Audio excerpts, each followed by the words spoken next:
असम के रहस्यमयी गांव मायूंग के बारे में लोग फुसफुसाकर बातें करते थे कि यहाँ गुप्त अनुष्ठान बाहरी लोगों से दूर किए जाते थे।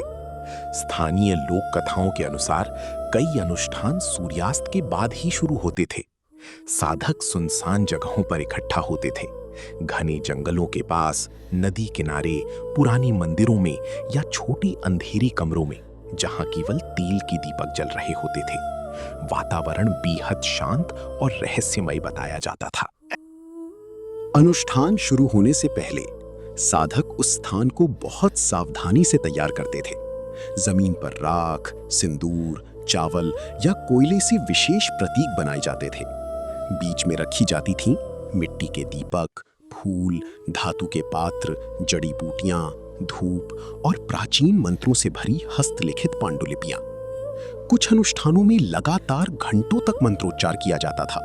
मान्यता थी कि ये मंत्र साधना के दौरान मानसिक एकाग्रता और आध्यात्मिक ऊर्जा पैदा करते थे।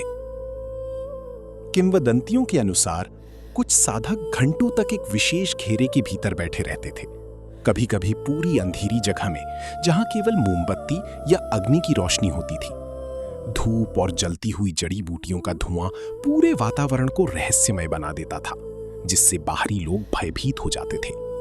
कुछ अनुष्ठानों में कथित रूप से विशेष शक्तियों या तांत्रिक परंपराओं से जुड़े देवी देवताओं को प्रतीकात्मक चढ़ावे दिए जाते थे, जबकि कुछ अनुष्ठान बीमारी दूर करने, बुरी शक्तियों से सुरक्षा या नकारात्मक ऊर्जा हटाने के लिए किए जाते थे। स्थानीय कहानियों में यह भी कहा गया कि इन अनुष्ठानों में कुछ विशेष वस्तुओं का उपयोग होता था।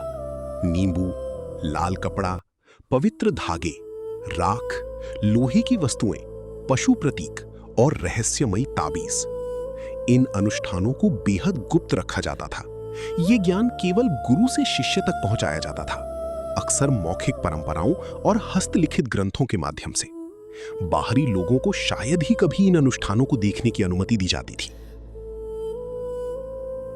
और इसी गुप्तता ने मयोंग को काले जादू और रहस्यमयी शक्तियों की कहानियों से जोड़ दिया। आज भी मयोंग के इन गुप्त अनुष्ठानों की कहानियां भारत भर के लोगों की कल्पनाओं में डर और रहस्य पैदा करती हैं।